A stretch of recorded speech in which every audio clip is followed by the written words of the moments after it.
Hey guys, Clay Rammage. Hey, we had another successful day at the bins. Here's a little bit of footage of me sorting through the bins. This particular one was full of just a hodgepodge of some crafting stuff, that old skate, but there was only one of them. And I haven't had good luck with selling skates. I know some people do, but, especially vintage ones. Yeah, they haven't done well for me, but other people do. There's a lot of yarn also in this particular bin, which sometimes I pick up, sometimes I don't. There's a bunch of beads. Depends on the yarn brand, basically.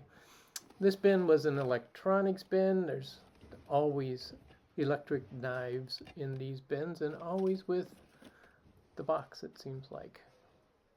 So I guess a lot of people kept their electric knives in the box and didn't use it very frequently. Probably just at holidays, I assume. I don't know. But yeah, these electronic bins are a hodgepodge. Had this wonderful old percolator. This was a Sears and Roebuck's brand, but it was missing the lid and the cord. Had a great look to it, probably from the 40s into the 50s, but no cord or lid. And I really didn't want to dig through the bin to try to find it, because the cords, because they throw Christmas lights and everything else into the middle of this, and they're so hard to sort through to get to the bottom. So most people don't even dig very deep in them, but I've been able to find some stuff by digging deep. Found this little plate. I wasn't sure what it went to. Looked like it was for making little bugs, either from some sort of Play-Doh or something. I wasn't really sure. I was looking to see if there was a press somewhere that could have been used to, press something into it, but didn't find any of that. Little Christmas house. There were a bunch of these plastic candles. Found an old Baby Ben, but it had a plastic bottom, so that told me it's a more current model than what I would want. I like the old metal ones. Here's a Microsoft game controller, but I don't deal with this stuff. I have no way of testing it, so it stays. I left it for some of the other guys that deal in that stuff. And this was a metal water bottle in a canvas bag. I'm not sure what that was all about. But hey, you find all sorts of things at the bins. You never know. And these were, I wasn't exactly sure what they were. Either they were plastic, like panels or something. And Mickey and Minnie Mouse were in these bins. Oh, I just possibly saw the lid to that percolator coffee pot. Went by it too fast. Vintage roll of ribbon. There's some dolls. Picked this one up, but decided not to get her. She wasn't anything too special for me, so.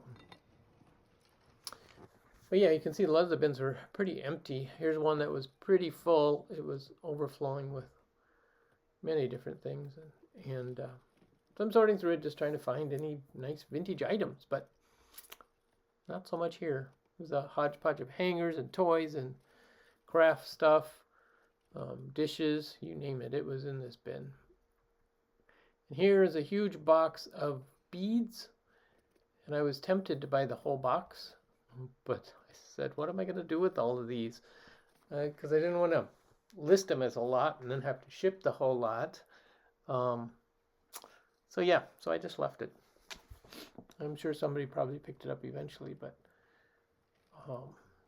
so there was a lot of crafting stuff in this bin. So that little container was full of beads too, so I put it in the box because I like trying to make at least some semblance of order in the bins. Hello everyone, welcome to my channel. Clay Rammage back again with another Goodwill Bins haul video. Whew, that was a lot to say. Anyway, oh, I don't have my light on. There we go, that's a little better. I was like, I'm looking a little dark. With the light on, let there be light. So yeah, I went to the bins Monday morning, found some really fun stuff. Yeah, anyway, don't know what to say, but let me show you one of the biggest things I got was this wonderful collapsible cart. And I brought all my stuff in this, and it worked really well. So I'm like, sweet, I like it. I usually do these collapsible bins. I don't have any at the moment in here that are empty, which I also got at the bins. They're plastic crates that fold up in the sides, and so they're like that thick. So I store them in my trunk, and then when I buy stuff, I put them in those and then bring them in. And so they work really well, but you know, I have to carry them. So this way, I got wheels. Trying to work smarter, not harder, right? So wheels makes it a little easier. So yeah, so for $2, I got me a nice little cart to haul things around. And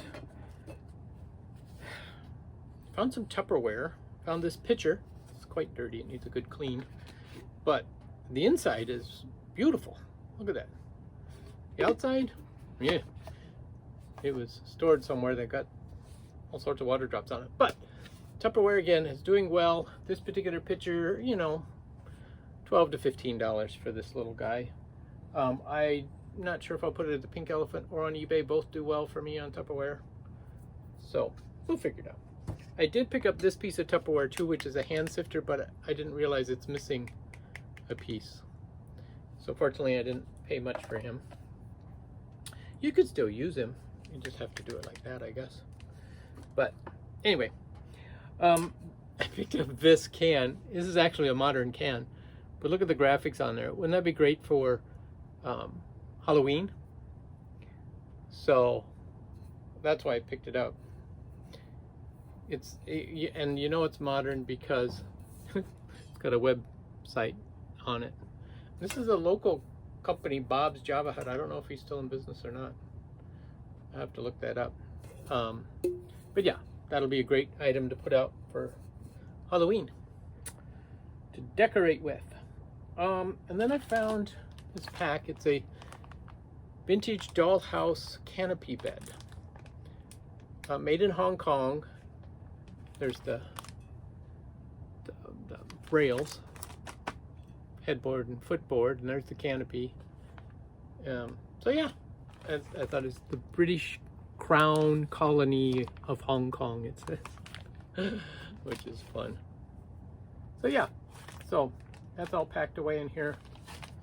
A nice little package for me. Oh, let's see. All right, I'm gonna go through the books real quick.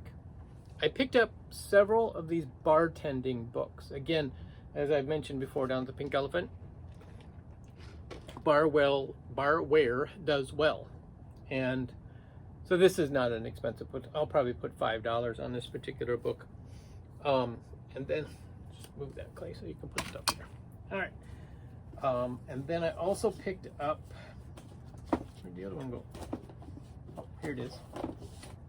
The American Bartenders School Guide to Drinks. This again was like a $5 book. But then I found this one, the Esquire drink book, with this great jacket, dust jacket still on it. It is from, this is the 1956 first edition. So this particular one, somebody is trying to sell on eBay for $250. Don't think they'll get it, but there have been multiple copies of this sold for $20 to $25. So again, a great item. I'll put this down at the Pink Elephant for probably $25 because you don't have to pay for shipping. And I've sold several of those, not that copy, but different barware or drink mixing books. That's what I want to say. I've been a little slow on the brain today. Hopefully you guys can relate to that. Found this Bible. It's a leather covered Bible, Holman Christian Standard Bible. It's not written in or anything, but it got a little wrinkled while it was at the bins. So what I'm going to do with this, I have a, not a book press, it's like a flower press, but it's 2 pieces of wood. I'm going to put it in there and clamp it for a little while and see if I can't get those pages to relax so they're not quite as wrinkly, and then sell it. But it's very clean inside, no writing or anything else. It's just those wrinkled pages. Somebody bought it at half price books for $7.50. So once I'm done, you know, I'll probably put it out there for like $10. It's not going to be a high dollar item, but if someone's looking for a good quality leather covered Bible, we'll have that. This one I bought for personal use. It's Spanish Grammar in Review. Cindy speaks some Spanish and I'm kind of working on it. So I thought this might help me.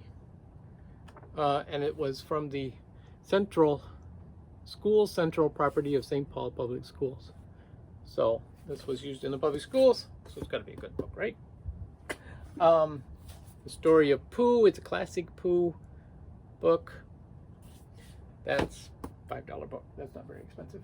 Then I also picked up these two macrame books. I know macrame is making a big comeback right now. So this one is illuminating macrame, so making lampshades out of macrame or hanging lamps, which I thought was pretty cool. And then this one is macrame with a purpose. So you can see they have plant holders, they have hanging lamp. Is that all they show on there? Yep. Oh, and then they have a wall hanging on the back. So again, just two, and I'll list these both together is what I'll do, and probably, you know, put like $10 on them. So, but these are great for me because they're easy to list, they're easy to ship, and they go media mail because they're books, so they're cheap as well. Then I found a Dr. Seuss book, 10 Apples Up on Top.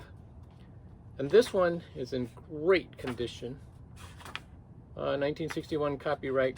This is the Grolier Book Club edition. And this particular book is actually, you know, probably a $20 to $25 book. I was surprised that that version is pretty popular. This was pretty fun. I'm going to get to this other stuff in a second, but this one, I saw the cover. I thought, ooh, that looks nice. What is it? It's a cursive penmanship book. So it's a reprint of an original from 1864. This was reprinted in 1985. But I thought, you know, there's all these stories of them not teaching cursive anymore, and if you want to keep things from the younger generation, just write in cursive and they won't be able to figure it out.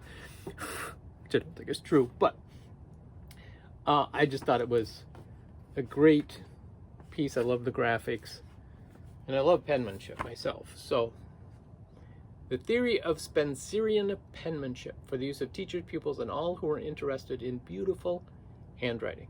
See, and that was part of it. Handwriting was considered an art in the 1800s. The men would pride themselves on their signatures. And you even see that if you look at the Declaration of Independence. John Hancock, why do we say put your John Hancock on that? Because he had a beautiful signature. And they prided themselves on their penmanship when writing correspondence. That was a huge factor. And when I was in college, back in the days, you know, we had to handwrite our reports. You could type some, but for the one class, our tests, we had to handwrite. And the history teacher that I was taking this course from actually commented about my handwriting and how it reminded her of the men of the 1800s who prided themselves on their penmanship. So I was very honored for that. Then there was a All the King's Men's game, complete, and it had never been used because the pieces were still sealed in the bags. Now, if the whole game itself, and the box was pretty destroyed, which was interesting that these were still new, and the inside was nice, but the box was in terrible condition, so I didn't want to buy the whole game. The board was really good too. So I just pulled the 2 packages of brand new pieces out of it, and I'm going to sell these. And these will be more than if I would sell the whole game together. So, because the game itself was selling for like $8 to $10 for the complete game. But the replacement pieces, especially these new in package, somebody will want these. So I'm going to ask at least $10, if not $15 for these 2 packages. Probably 15 just for those. Ha! All right, I found this. I'm going to take this down to the Pink Elephant. It's a little desk, a pen holder, And I have, yep, right there. Sorry, close up. I have a pen for that. So I will put that in there and take that down to the Pink Elephant, since it's the state of Minnesota pen holder. I thought that was pretty cool. Somebody will want that for their desk. And then, okay, these were the exciting items to me. I did find some jewelry. I found this. Oh, that's what those beads are for. Oh, okay. There's the blue rhinestones are falling off of this piece. This is a Weiss piece. Weiss. This brooch with the black with the blue rhinestones on it, and a number of the rhinestones have fallen off of this, and they were loose in the baggie. So, and some of them fell on my floor. So I'm gonna be busy picking those up. I don't know if it'll all be complete. Not that I would want to put them all together anyway, but so that'll probably just go in a jewelry lot. There was this bracelet, little glass bead bracelet, which is kind of nice. This watch ring with the Japanese movement, but it's broken. The pin is missing. So all of this will just go in my little junk drawer. Little bits and bobs like this scarf clip that's missing a rhinestone. The rhinestone is here, it's just missing. And then there were these earrings. There was this, there's a plastic beaded necklace. And then there was this cross, multiple different styles of crosses, all of them out of what appears to be carved bone. So that's rather interesting, but it's all tangled together. So that's another mess. But these were the exciting things that I was really surprised. They were wrapped in this tissue paper. And I pulled one out, and it was this paper angel. And they have the foil paper wings, so they got a little folded up. This one has the tree and a wax head. No label on the inside on this one, but there were 3 of them. So there was that one. And then there's this one, which is the largest one. Again, no label, but she's just gorgeous. And she somehow holds this music. It was glued onto her arms. You can see the glue there and there. And on the back of this, I think it went like that, but I'm not exactly sure. So we'll have to glue that back on, but she's really beautiful. And then the last one is this one. Oh yeah, she's got the sheet music there too, with the candle. That's a little bent, but she still has her West German label on the inside here. Made in Western Germany. It's barely holding on in there, but it's still there, which is pretty amazing. It's another beautiful paper angel. So these were really, really a fun find. And again, I don't know, people, I mean, one of them was unwrapped. The other 2 were still wrapped in the tissue paper. So somebody started to look at them, but then didn't finish. Then this was sitting on top of the bin, and everybody kept passing over it. It's a Westmoreland lattice work pedestal bowl, frosted green glass, and I felt around the edge. Oh, no chips! I couldn't believe it. Well, then when I got it back here to the shop, and I paid $1 for this, by the way, I found that it's got a break right there. It's not broken apart. It's just, you know, cracked across that section. But isn't that just beautiful? It does not glow. I already tested for that. But I couldn't believe this was sitting in there and not smashed to bits, especially this upper lattice part. That was pretty exciting. Another great find. Found a paper egg. This is the one made in Germany. So it's a newer egg, but it's after Easter. So now I get to hold on to that for another year till Easter happens again. Actually, I probably could take it down. People buy Easter right after Easter. I found this. It's a bag. It's a lily or a Karma Bloom bag. It's a cat bag. Got these, it says this Lily Bloom bag was created from our signature fabric made of recycled plastic bottles. Now this has an original sticker price of $55. This is new and sealed package. It is, you know, got the little lily bloom there. But these sell new condition for $25 to $40. So that's why I grabbed this. I typically don't do newer stuff, but if I know I can make some money on them, and it's cats. Cats are always popular. So that's why I got that one. Found a vintage pipe stand, Walnut, made by Decatur Industries. And they made a lot of these walnut wooden pieces. So this is a $10 to $15 item. Double pipe stand. Smoking stuff is coming back. People are collecting them. That'd be great for displaying your collectibles. On another vintage cribbage board. This is the Druki in the original box with all of its pieces. So I've been doing well with cribbage boards. Found this bandana, Jose Cuervo bandana. And then finally this vintage Blue Angels hat. I don't believe it's ever been worn. Made in the US, made in Taiwan actually, Republic of China. Sport Cap Paint Masters Foam Tex. And the foam is in great condition, so many times that foam starts deteriorating. But that Blue Angels, yeah, somebody will like the Blue Angels. In the trucker style hat. Not that I don't do too many hats, but that one I thought I'd take a risk on. But that was our haul for today, folks. Hope you enjoyed it. Hope you enjoyed the little shop along at the beginning, and we'll catch you next time.